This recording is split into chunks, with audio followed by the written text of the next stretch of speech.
Hello,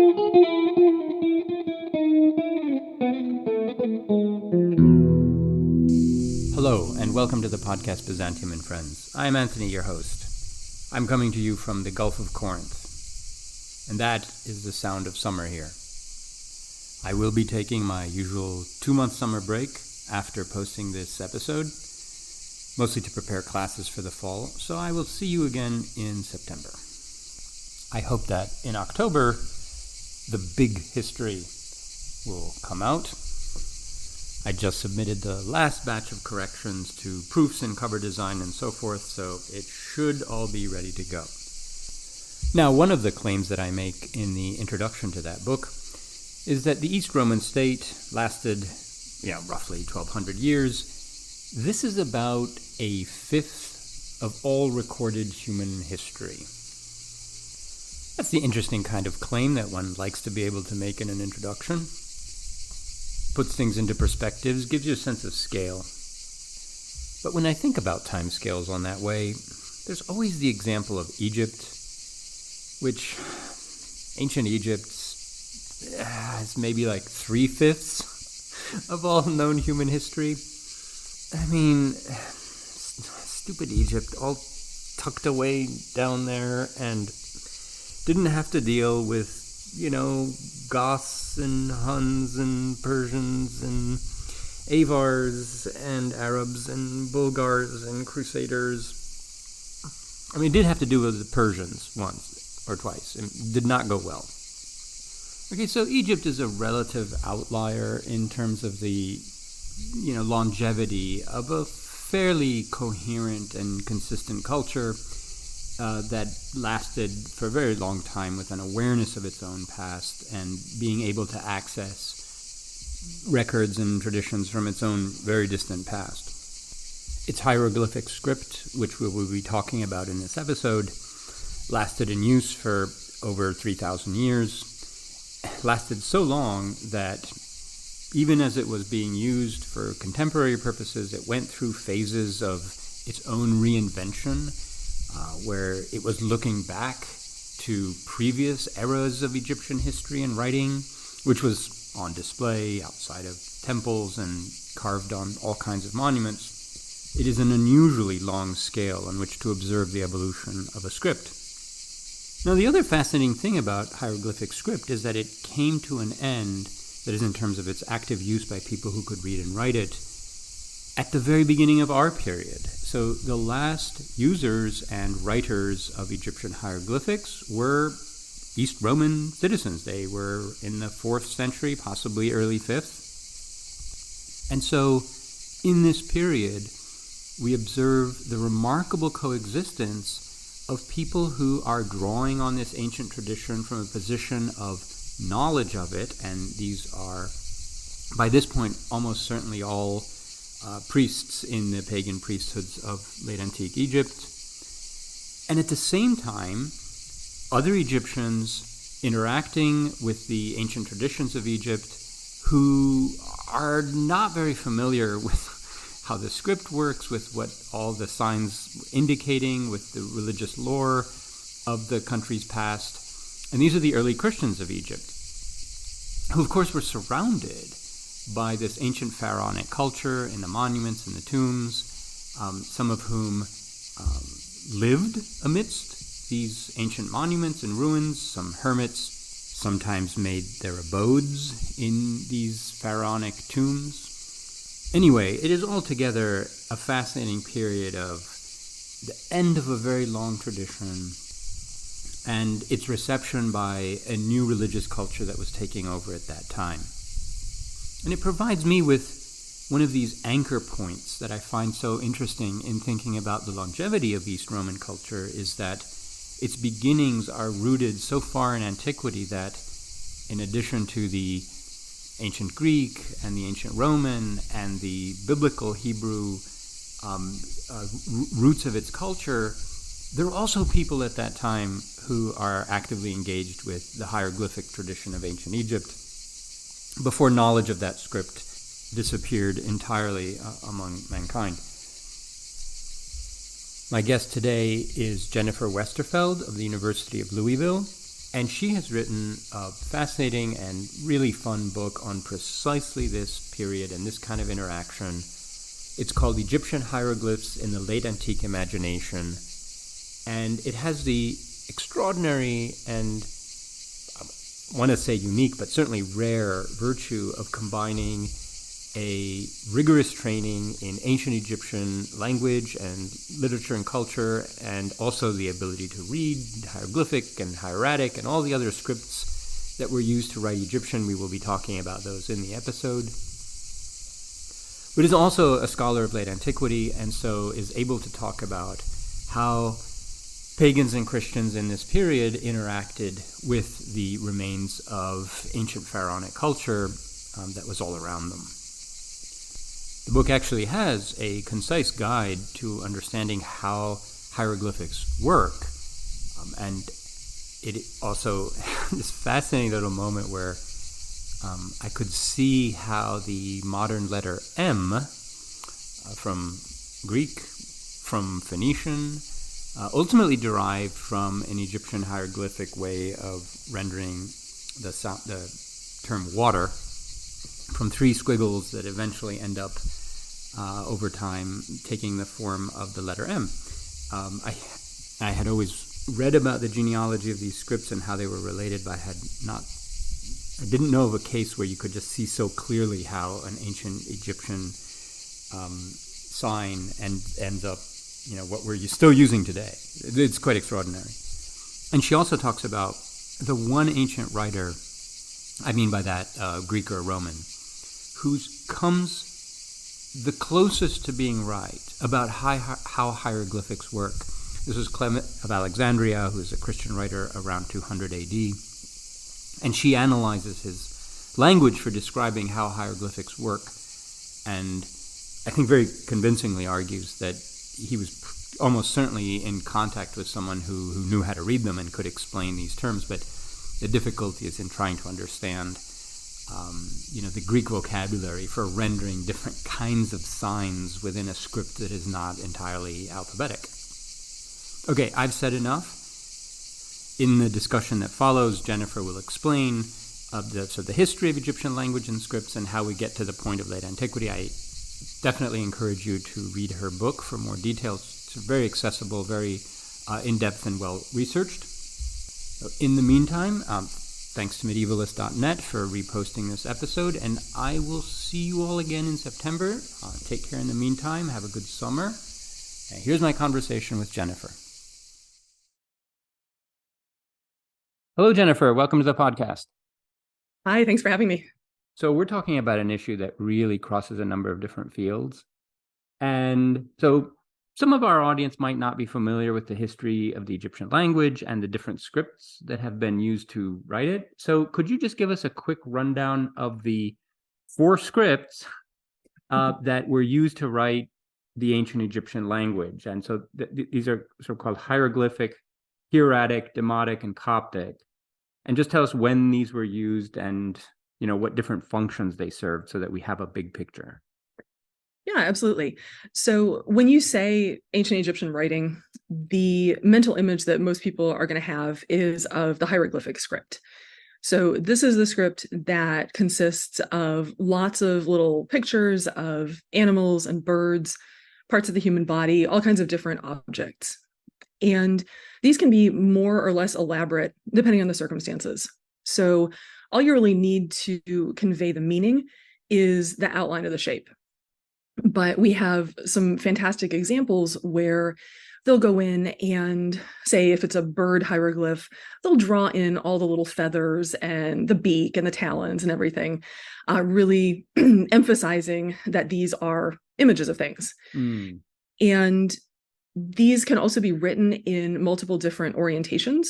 So you can write them from right to left, from left to right, or in columns up and down, which means that they're great for use in things like architectural settings. This is a script that has really amazing decorative as well as communicative potential. And that's something the Egyptians were super aware of and that they really exploited. So hieroglyphs develop in the pre-dynastic and early dynastic periods. We're talking between around 3200 and 2700 BCE, approximately. And some of our earliest evidence comes from the site of Abydos in Upper Egypt. And that's really significant because Abydos is one of the sites where the institution of ancient Egyptian kingship first came into being.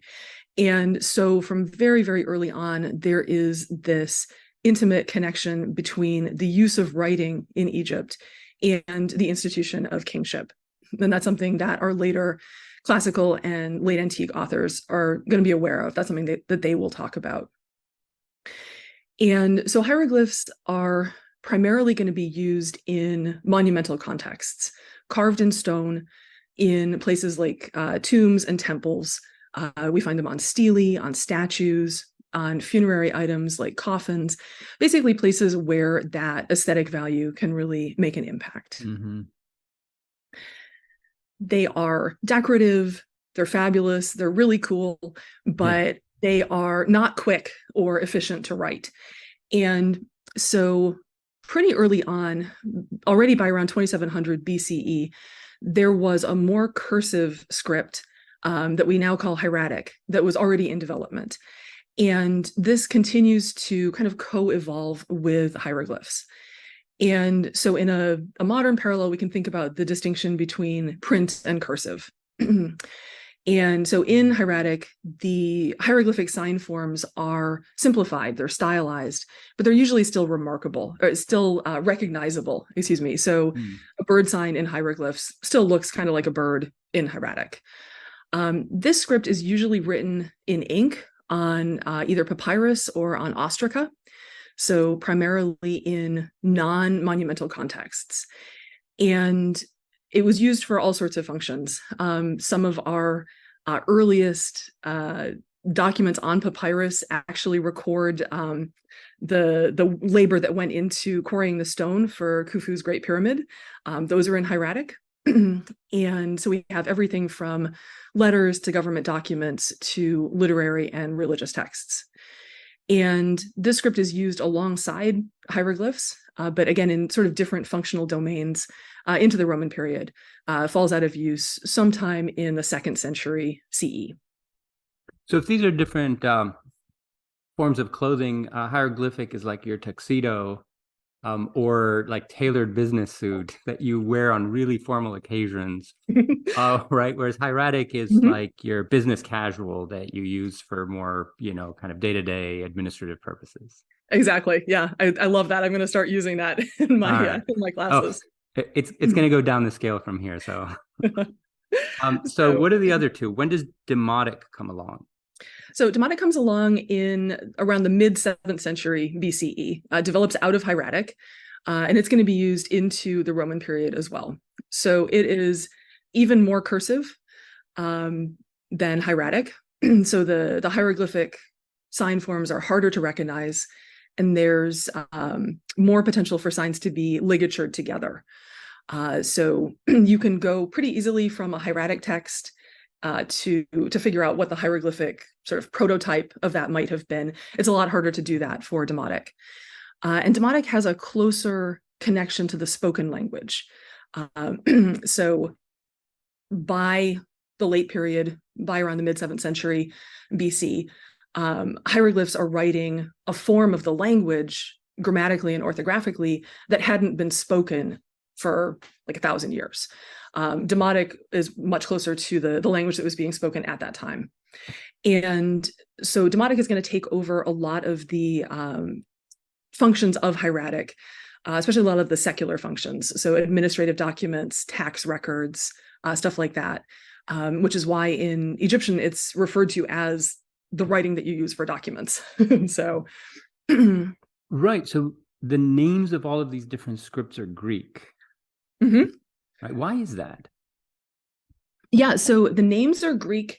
The names really derive from the period when Greek historians and geographers, guys like Herodotus, were visiting Egypt.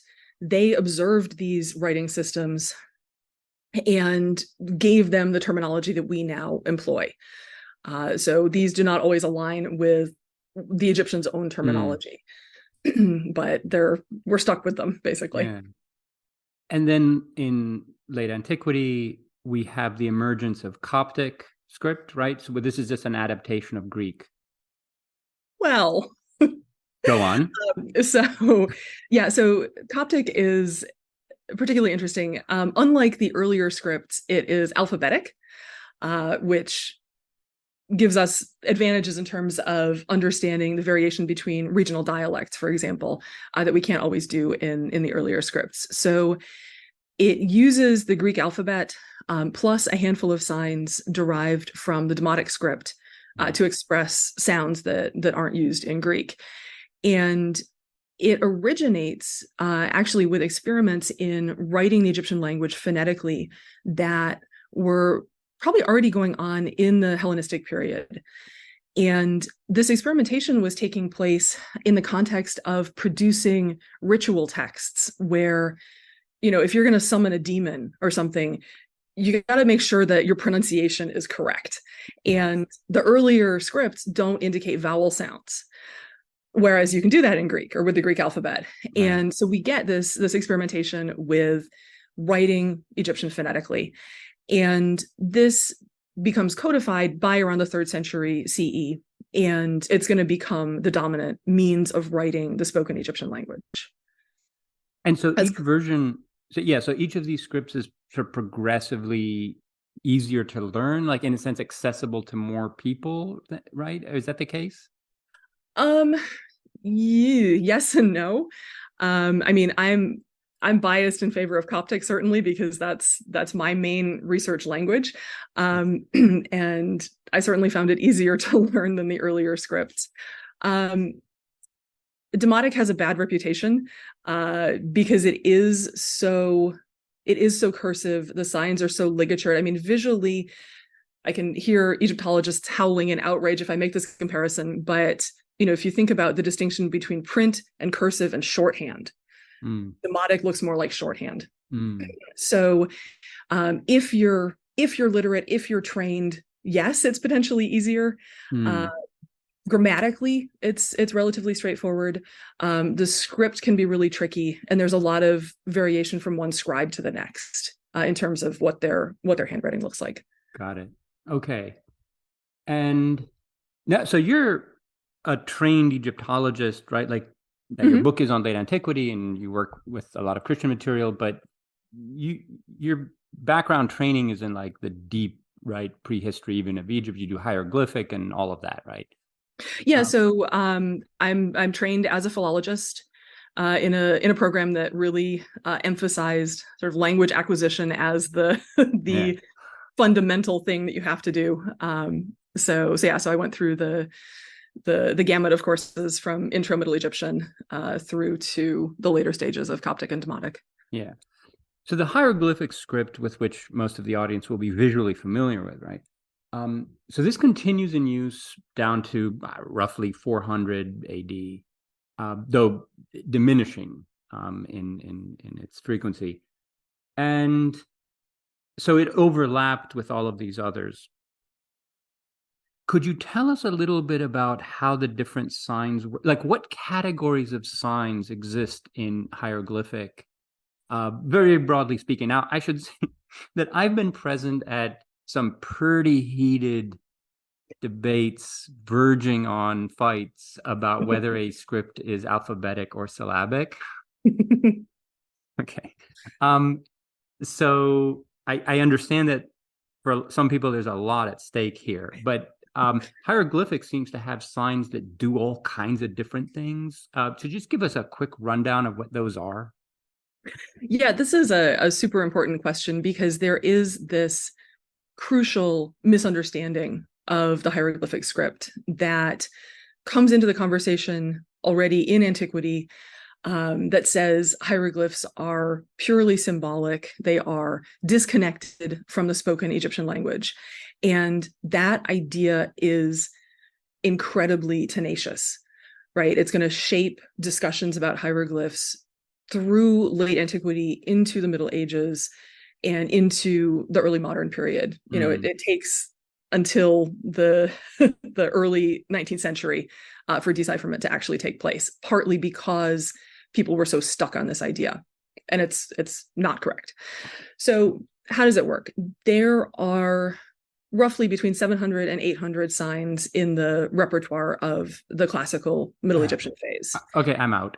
Yeah, it's a lot. And it's like when you're starting to learn Intro Middle Egyptian, it is incredibly daunting. Somewhere I have like endless file boxes of flashcards in my horrible hieroglyphic handwriting, trying to make sense of all this. And so those signs fall into three major categories. So on the one hand, you have ideograms or logograms, which can represent a single word, phonograms, which represent consonants, and these can be either alphabetic, so representing a single consonant, biliteral, representing two consonants, triliteral, representing three consonants. And then in addition to that, you have what are called determinatives, which don't convey a phonetic value, but that are used to say, hey, you've reached the end of a word, and that tell you a little bit about the part of speech that you're looking at. And that's especially important because typically Egyptian is written without word breaks and generally without punctuation. So you've just got a whole row of these signs running together, and the determinatives help to make the distinctions between words clear. So these three types of signs combine to form larger syntactic units. And where it gets complicated, or where it gets more complicated, because it's already complicated, where it gets more complicated is the fact that some signs can be ideograms in one context, phonograms in another context, and determinatives in a third context. Yikes. So if you want, we can look at an example. I don't know. Well, let me give you my English version. Yeah. So we have the word bat, right? And you could have a determinative that indicates wings, so it's a flying rodent. And you can have a determinative that's a little ball that indicates a bat for hitting a ball. Or a little man, and that's Batman. Yeah, pretty much. Sorry, that's based on a joke in Plato, not Batman. But do you have an example that? Yeah, you Sure. want to run? Yeah. I don't. You'll have to see if it makes sense. Okay. Without actually being able to see it. But yeah, we can look at an example of three words that all begin with the same hieroglyph. So in Egyptian, the word for house is pair. And this is written with an ideogram in the form of a rectangle with a small opening on the bottom. So basically, it's the floor plan of a basic one-room house. Super simple. And this is followed by a single vertical stroke that indicates the preceding sign represents an entire word. That same house sign hieroglyph can also be used as a phonogram, representing the consonants P plus R. And in that capacity, it's used to write words that have nothing to do with houses, but that include that same pair of consonants. So, for example, the verb to go out, pronounced peri, is written with the house sign, followed by an alphabetic sign representing the consonant R. And that tells you, again, how to read the preceding sign. It says, read the house sign phonetically. And then this is followed by a determinative in the form of a pair of walking legs. Super cute. It's one of my favorites. And that tells you that this is a verb of motion. Right. Third example, the word winter, peret, starts out the same way with the house sign hieroglyph, followed by two alphabetic signs, in this case, R and T. And then you swap out the walking legs determinative for a determinative in the form of a sun disk. And that tells you you're now dealing with a word representing a season or a period of time. Right. So this script lasted for 3 millennia in use. What were the factors that led to its decline? You talk about these a little bit in the book. Yeah, this is a huge and really important question. The last datable hieroglyphic inscription comes from the year 394 CE. It's a devotional graffito from the Temple of Isis at Philae, written by a local priest. But that is kind of an outlier in how late it is. In practice, knowledge of the script was already waning, probably by the late second and certainly into the 3rd century CE. And for listeners who are especially interested in this issue, I would point them to a recent book that came out in 2021. This is Edward Love's Script Switching in Roman Egypt, which is a really granular study of script use at 4 different temple sites in Roman Egypt. And one of the things that he emphasizes is the regional variation in script use and obsolescence. So hieroglyphs in some cases are used for longer at certain sites than at others. Same with hieratic and demotic. So in that sense, it's not coincidental that our last hieroglyphic inscription comes from Philae. This was the last of the major Egyptian temples to close. It stays open a lot longer. The priesthood stays active for longer. So yeah, definitely folks that are interested should check out Love's book. But one of the things that we can think about is really the confluence of factors that lead to the demise of this script. One of these is the fact that by the Roman period, there's just less demand for the use of hieroglyphs. Their functionality was increasingly restricted. As we've talked about, one of the major functions for hieroglyphs in all periods was monumental temple inscriptions, and less of those are being produced, right? David Klotz has looked at Roman hieroglyphic inscriptions, particularly at Thebes, and one of the things that he's found is that there's kind of a last major boom in, if you want to call it that, in temple renovation or decoration in Egypt in the reign of Antoninus Pius. So sort of mid-2nd century CE. And then there's a pretty sharp drop-off after that. And we can think about all the different factors, right? The Antonine Plague, environmental issues, including there's a series of very low Niles. There's a drought in the late 2nd century that affects the agricultural productivity. And then obviously getting into the 3rd century, all sorts of political and economic struggles. So all of these are going to impact the Roman government's spending on the Egyptian temples. They're not going to be offering as much financial support to carve new inscriptions or to refurbish old ones. So that's part of the puzzle. We've also got, the factors that we've talked about, the fact that this was a highly complex linguistic environment. You've got Greek and Egyptian being used side by side. You've got multiple scripts in use. You've got the gap between the spoken and the written language. And literacy overall was very limited. It always had been. There is an enormous amount of debate when people try to put any specific number on the rate of literacy for any period. So I'm not even going to try and do that, but we'll just say literacy, very, very low. And literacy in hieroglyphs would have been even lower. And it would have been effectively, by the Roman period, probably earlier as well, restricted to members of the Egyptian priesthood and really to a subset within that group. This is sort of advanced level training for Egyptian priests. So very, very few people would have had access to this knowledge in any case. And one of the things that Love talks about in particular is the population pressures on that community of priests. Just as the Roman financial support for the temples was decreasing, the priestly population was shrinking at that same time. And this leads to what Love calls a breakdown in the intergenerational transmission of literacy. Right. So basically, you just don't have a critical mass of individuals who are literate, who are able to pass that knowledge down to the next generation. Right. So really, you've got kind of a perfect storm rather than any single factor contributing to the obsolescence both of hieroglyphs and also of the other scripts as well, probably a little bit later. Right.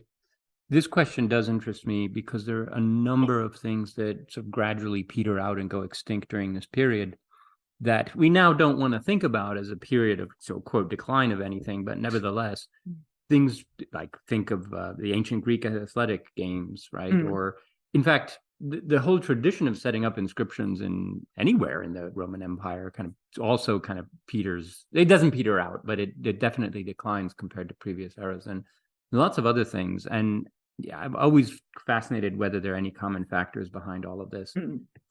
So, you know, the script retains its mystique and its prestige. And so if you can't have real hieroglyphic inscriptions, you might make some up. So what is a pseudo hieroglyphic inscription? This is a really fascinating phenomenon that we see in particular in the Greco-Roman period. There are earlier examples. There's a great corpus of pseudo hieroglyphic inscriptions from Byblos from the Middle Bronze Age. But yeah, we have a lot of these in Greco-Roman Egypt. And my understanding of this draws pretty heavily on an article by Alexandra von Lieven from 2009. And she goes through and tries to kind of classify these pseudo hieroglyphic inscriptions.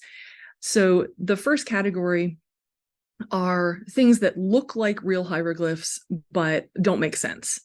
So either the signs themselves are not real, or they can't be read as continuous text. And so I've actually got an example of one of these hanging over my desk right now. My grandmother was an amateur artist, and she was really interested in ancient Egyptian art.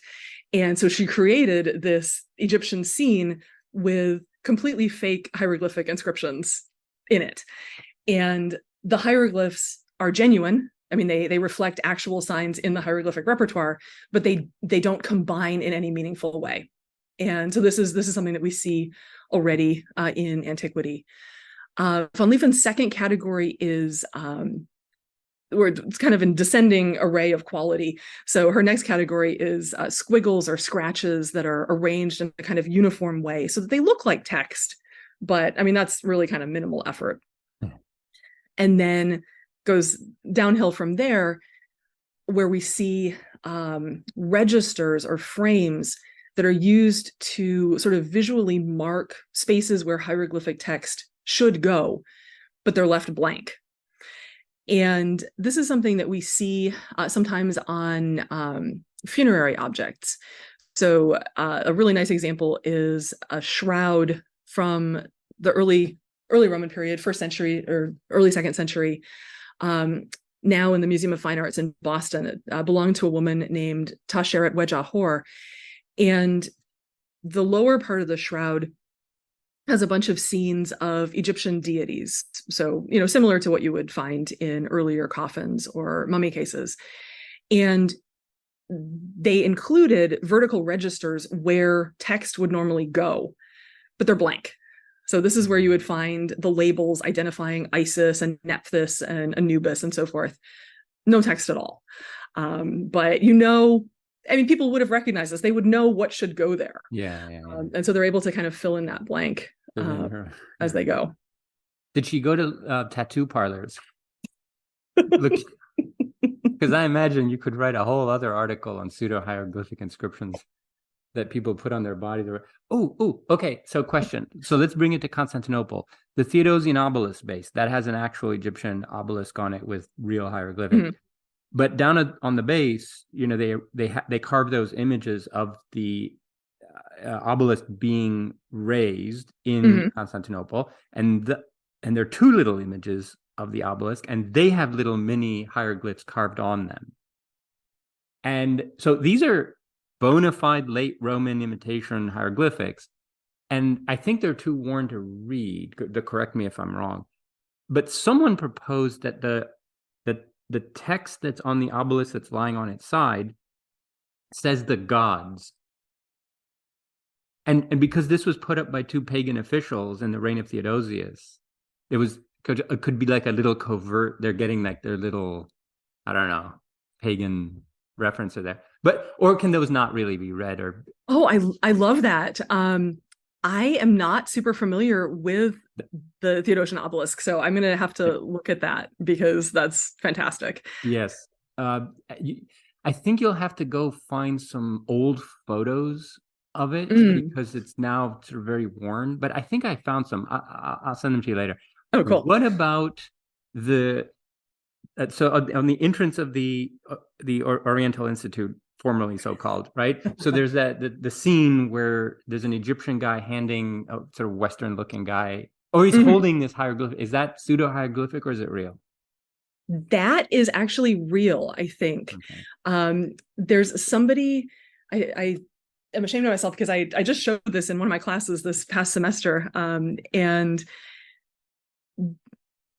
someone who worked at the OI wrote this really fascinating blog post about the iconography of that piece. Yes. And I think that is an inscription from Sahure, from the Old Kingdom. Okay, so I could be completely misremembering that. Yeah, but I do believe it is genuine. It was supposed to say something like knowledge or whatever that the ancient Near East is passing on to quote the West or whatever. Okay. Yes, so the audience, look around you. You've got all these pseudo hieroglyphic or real hieroglyphic inscriptions. So let's talk about the sort of cultural valence of hieroglyphics, especially in the Roman Empire and late antiquity. So obviously ancient writers talked about Egypt as this land of deep antiquity with this, tradition of wisdom. And early Christians inherited this idea. So what did early Christians, sort of like into the patristic period or whatever, how did they use this idea of Egyptian antiquity and Egyptian wisdom, and how was it problematic for them? Because you call it a double-edged sword in your book. Yeah, something that I realized pretty early on in this project was that I wasn't going to be able to look at late antique ideas about hieroglyphs or about Egyptian writing in isolation, because the late antique authors were fundamentally in conversation with the earlier classical discourse on Egypt. And so what I decided to do was to try and start following a few themes across the centuries and from one source to another. And in doing that, a few ideas kept cropping up that were especially persistent. So these are the idea that hieroglyphs were invented by the gods, the idea that they are extraordinarily ancient, and the idea that they're used to write historical texts, especially royal records. And so, for example, we can think about Plato, who talks about the Athenian lawgiver Solon sitting at the feet of the priests in Heliopolis. And the priests basically tell him, we are better record keepers than you Greeks. We are the guardians of world history. We're writing this stuff down in our temples. And so this emphasis on Egyptian priests as record keepers is going to be echoed throughout the centuries. Diodorus talks about this in the first century BCE. Josephus talks about it in the first century AD, and others are going to pick up this theme. And so these are ideas that do align with Egyptian beliefs and practices, right? So the Egyptians believed that writing had been invented or created by the god Thoth, who is later going to be equated with Hermes and Mercury. They obviously recognized that their writing was very ancient, and they used their writing to document royal history. So, so far, so good. Right. And one of the sort of archetypal examples of an ancient Egyptian historian drawing on these sources is a guy named Manetho. So Manetho was active in the early 3rd century BCE. He's said to have been a priest in Heliopolis. And as such, he would, in theory, have had privileged access to these Egyptian language historical sources. But he writes in Greek for a Greek-speaking audience. His History of Egypt was supposedly written for Ptolemy II. And in it, he establishes this chronological framework for Egyptian history that stretches back many thousands of years, all the way into the mythical past, right? To the time when the gods ruled on the earth. And interestingly, he doesn't seem to have been terribly popular in his own time, but he really comes to prominence in late antiquity when we get this big effort to establish a chronology of world civilizations from the time of creation. And this is really an ideological and an apologetic project. Christian authors were trying to use this chronology to show, they're weaponizing chronology to show that the Hebrew patriarchs and the prophets predated the emergence of the Greek philosophical tradition, because they really want to cast the Greeks as this upstart young civilization and to establish the authority of their own tradition through their link to the Hebrews. But this is complicated by the fact that different societies used different calendrical systems, right? They're all calculating time differently. Right. And they're, for the most part, not starting from a fixed point, a year zero. Certainly in the case of the Egyptians, a lot of the Near Eastern chronological systems are similar. The calendar resets when a new ruler comes to the throne. So it's a complicated process. And it's further complicated by the fact that the Christian authors were working within a pretty rigid chronological framework of their own, based on efforts to calculate the age of the earth on the basis of the generations outlined in scripture. So all of the so-and-so begat so-and-so begat so-and-so sections, if you calculate those out, you get a date for creation around 5500 BCE. And so interesting things start to happen when this tradition is confronted with Egyptian and Babylonian sources that claim to extend human history far deeper into the past than the biblical tradition would allow. And so in the book, I looked at two different cases where this encounter plays out. The Chronicle of Eusebius from the early 4th century, and a couple chapters from Augustine's City of God from the early 5th century. And so both of these guys were working within the system of biblical chronology that I mentioned earlier. Eusebius was explicitly trying to create a system of world chronology, and Augustine was dealing with this kind of tangentially in the context of his larger historical project in the City of God. Both of them were aware of the supposed antiquity of the Egyptian historical records, but they address this issue in very different ways. And so Eusebius makes extensive use of Manetho. He's read Diodorus, he quotes Diodorus saying, oh yeah, those Egyptians, they're really good record keepers. I think it's appropriate to include Manetho because he seems pretty reliable. And when Manetho's kind of expansive chronology conflicts with Eusebius's biblical one, Eusebius tries to explain this. He says, well, maybe what Manetho calls years were actually months. Yes. That was an idea that was already in circulation. Diodorus had already argued that. He says maybe some of the kings were ruling simultaneously. He's got all these more or less credible, often less credible explanations for this divergence. And he gets a lot of criticism for this from later Christian chronographers. But I don't know, I'm kind of sympathetic. He's trying to be a good historian. He's trying to use a wide array of sources. He's trying to explain the discrepancies. And he actually says, maybe we'll never be able to reconcile these things, which is kind of a refreshingly humble take on this. Yes. And then we have Augustine, who is much less willing to compromise, much less willing to accept the authority of Egyptian or Near Eastern historiographic sources. So he was aware of Eusebius's work. He was aware that Eusebius himself had used these sources. But when there's a discrepancy, his default is to go with the option that is closest to the biblical chronology that he prefers.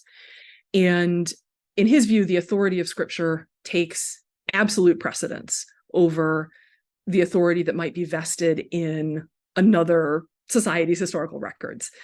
He's adamant that biblical chronology should not be corrected by reference to these outside sources. And he has some really sharp things to say about the Egyptians' claims to the tremendous antiquity of their civilization. He calls some of these sources wholly untruthful writings, which purport to contain the history of many thousands of years of time. And this is an idea that he absolutely wants to debunk. Yeah. And one of the ways that he does that is by offering an alternative tradition for the invention of hieroglyphs. So he's aware that the majority view says hieroglyphs were invented by the god Thoth, gifted to mankind, deep in the mythological past. So he knows that tradition, but he brings forward a variation on that story that he prefers. And this story says that hieroglyphs were actually invented by Isis, who he understands as a human, identified with the Greek Io, daughter of Inachus. And he thinks she lived about 2,000 years earlier. And so on this basis, he says, well, we can't possibly think that the Egyptians have a written tradition dating back, 100,000 years, like some of the sources claim, because he says, quote, "In what books could they have collected so much information? Who learned the art of writing from their teacher Isis not much more than 2,000 years ago." Right. Yeah, the Egyptians were useful to push back against the Greeks, but a bit too useful. So then you had to push back against the Egyptians. Mm-hmm. Yeah, exactly. So that they don't disrupt your biblical chronology. And by the way, I mean, you mentioned Manetho.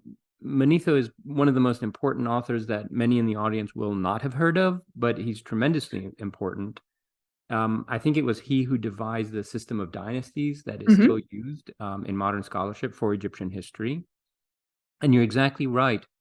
He doesn't seem to have found many readers in his own time or even for centuries afterwards, except when it came to this Jewish Christian apologetic against the Greeks. So Josephus used him, and then later. In other words, it's precisely late antique Christian authors to whom we owe the survival of whatever we have, precisely because he was useful in this context. Now, I want to make sure that we also talk about like engaging with hieroglyphics in practice.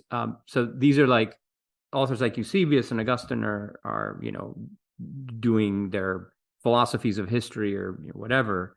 But Egypt was also very famous for Christians who lived in the tombs of the pharaohs, or made secondary or tertiary or whatever use of ancient Egyptian monuments that were covered in hieroglyphic inscriptions. So can you tell us some stories about how they interacted with these?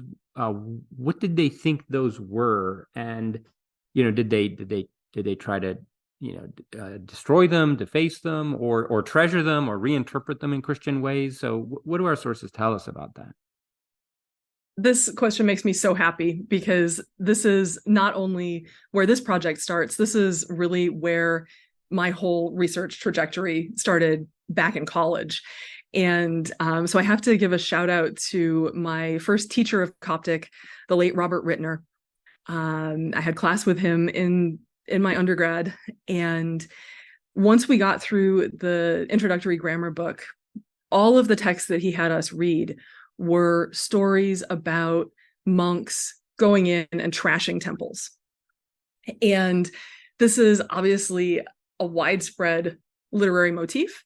In late antiquity, you think about Libanius's For the Temples, where he kind of caricatures this phenomenon, and the plethora of these stories led to a very longstanding belief among historians that Christian ascetics and church leaders could only have had a negative view of the ancient temples, of the cult images, of the hieroglyphic inscriptions on those walls. And that is an assumption that I really try to challenge in the book. In fact, they did a lot less smashing than the literary sources would have us believe. But I want to start with the temple smasher, first and foremost. Yeah. Shenouta of Atripa. So Shenouta is probably going to be familiar to some listeners. He was a monastic leader in Upper Egypt, active from the mid to late 4th century into the mid 5th century CE. And throughout his career, he cultivated a reputation as an anti-pagan activist. It's a little unclear how many pagans there still were in Upper Egypt for him to act against, but this is a huge part of his self-presentation. And so one of the texts that I encountered in that first Coptic class is a fragmentary sermon that was published in the early 80s with the fabulous title, A Monastic Invective on Egyptian Hieroglyphs. And in it, Shenouda lays out a project for transforming a local temple into a church. And we know that it's an Egyptian temple because he talks about the decorative program. He talks about the hieroglyphic inscriptions on the walls of the temple, which he characterizes in extremely vivid terms. He says, these are laws for murdering men's souls, written in blood and not in ink alone. So, he's starting out strong right there. And as he describes the inscriptions, he puts a really heavy emphasis on the presence of hieroglyphs in the form of animals, birds, reptiles, mammals, all different sorts of things. And what he wants to see happen is either the removal or the concealment of these inscriptions. And they're going to be replaced by what he calls the soul-saving writings of life, that is, the scriptures, and by images of Christian saints, primarily. If I could interject, so it was a standard motif in Christian apologetics against Egyptian religion so Egyptians worship animals, and therefore whenever they saw animals in Egyptian context, including in hieroglyphics, they thought that this was like core paganism, even if that's not how the figures are functioning in the script. Exactly. And Shenouda really takes advantage of that idea. He leans into the notion that these are images, and especially images of animals, rather than seeing them as readable text. Right. This word image, Coptic ina, occurs over and over and over again. And this allows him to associate the hieroglyphs with the prohibition on graven images from scripture. It's the same word is used in those biblical prohibitions. And so for him, hieroglyphs are equally as problematic as three-dimensional cult images, equally problematic as the worship of sacred animals.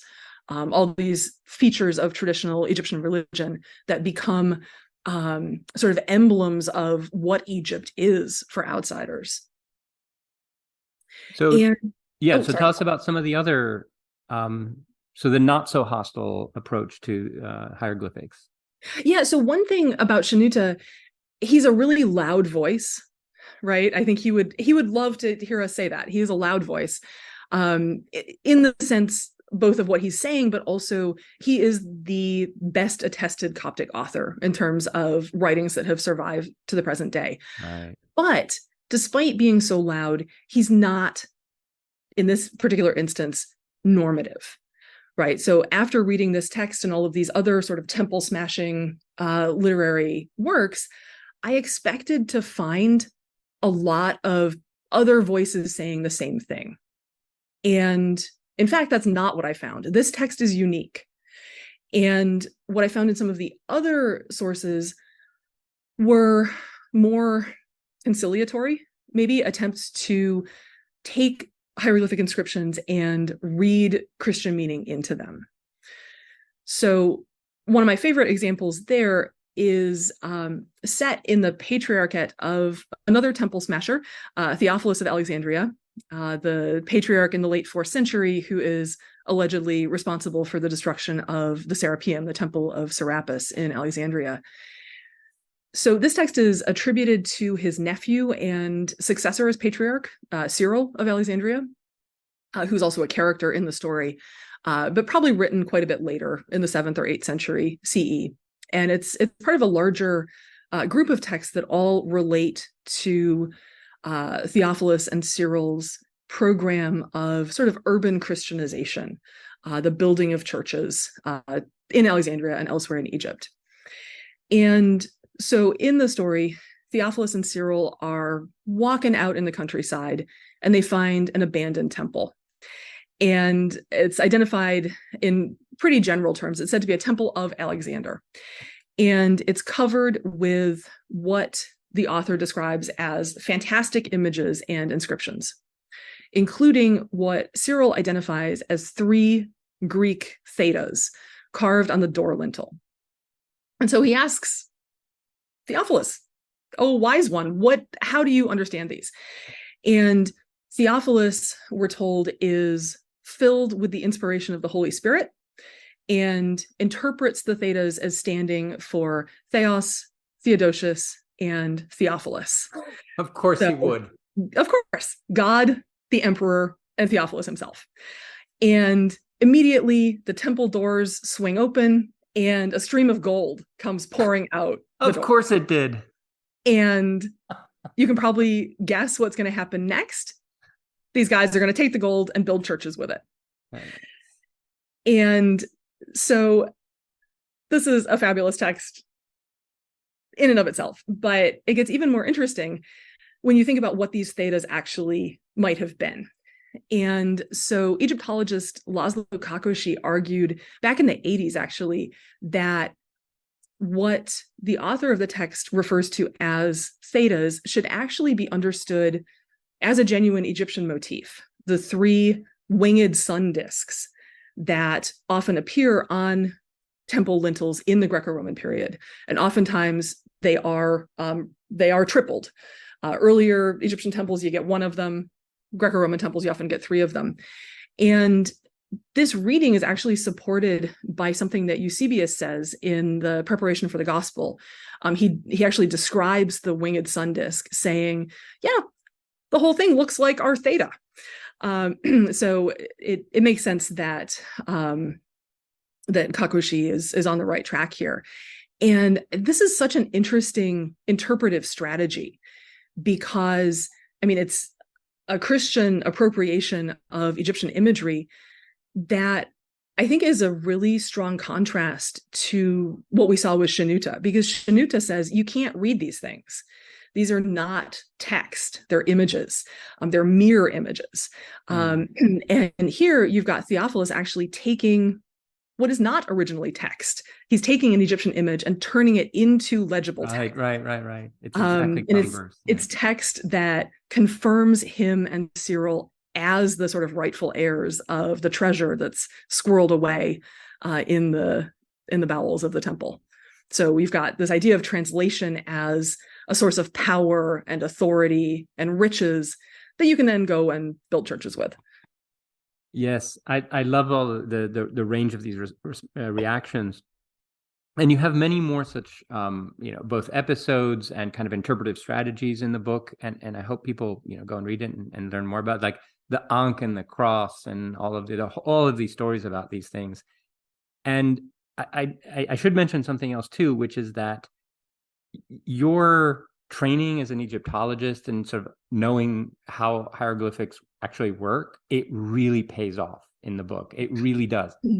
Because, one could write a similar kind of study of, what Christians are making of this without that background, just treating it as because they don't know. And, you could write it as if, you also don't know. And it's possible, but I think that your deep background in that, it really, really works. Because you bring all these other dimensions into play in reading these texts and looking at how these early Christians read them. And anyway, I enjoyed it thoroughly. Thank you. That makes me feel like the hours that I spent crying over my hieratic homework were not in vain. Exactly. Exactly. So yeah, I mean, the tuxedo parties might have stopped by that point, but if they're reading them as thetas, theta was used also in Coptic by that point, right? Right. Okay. So any final thoughts? There's a lot more that we could talk about, but it's probably best that we bring it to an end here. Any final thoughts for the audience or any next projects or whatever you want? Yeah. So I actually wanted to end with something that didn't get very much airtime in the book, which is a single artifact. It's a ceramic ostrakhan, a potsherd from Theban tomb 1152. So we are in Upper Egypt on the west bank of Thebes, this vast cemetery area. And this is a piece that was published about 10 years ago by the archaeologists Tomasz Gorecki and Edyta Kopp. And what it is a fragment of a late Roman transport amphora. So a late Roman wine jug. It's a type that was widely in use in the Theban region in the 6th and 7th centuries CE. So these are a dime a dozen. What makes this one really cool is that it has a handful of hieroglyphic signs scratched into it. Wow. So TT 152 was used as a Christian hermitage at this time. And so Gorecki and Kopp argue that the person who wrote these hieroglyphs was almost certainly a Christian, either the tomb-dwelling monk himself or a local Christian villager bringing him, food and water. So the hieroglyphs can't be read as continuous text. I mean, that would be really amazing. But they are a collection of random but genuine hieroglyphic signs. And the archaeologists suggest that these were probably written from memory, something that the creator had seen walking around the Theban necropolis, where hieroglyphic inscriptions would still have been part of the visual environment, and that he got home and decided to try and reproduce these on his little piece of pottery. And so it's a piece that raises a lot of questions. There's still a lot that we don't know about it, obviously, but I love it because it is such a beautifully sort of tangible, material refutation of the idea that late antique Christians were either totally hostile to the hieroglyphic tradition or that they were totally oblivious to it. And those are ideas that I was really trying to challenge in this project. And I think this little artifact captures that challenge in just a wonderfully evocative way. It does. Or the alternative that they were used only for mystical interpretation and, by scholars and philosophers and so on. And it's also interesting that a lot of scripts get used this way. We have from, later Byzantine centuries, pseudo-Kufic. Ooh, cool. Yeah. So in objects, but also on the sides of churches where they would arrange tiles to make, to simplify, like pseudo-Arabic script. Oh, that's all kinds of fascinating. Love it. And this has been done with Greek so many times where, anyway, Greek has been used in various contexts to evoke various kinds of authority. I often get sent these things. Hey, can you read this? And I'm like, well, it's either pseudo-Greek or it's Coptic. Excellent. Anyway, cool. Jennifer, thank you so much for coming onto the podcast and also for using your Egyptological, mystical, magical knowledge to talk about late antiquity too. Oh, thank you so much for the invitation. It was a real pleasure. I look forward to your next project and we'll stay in touch. Take care. Awesome.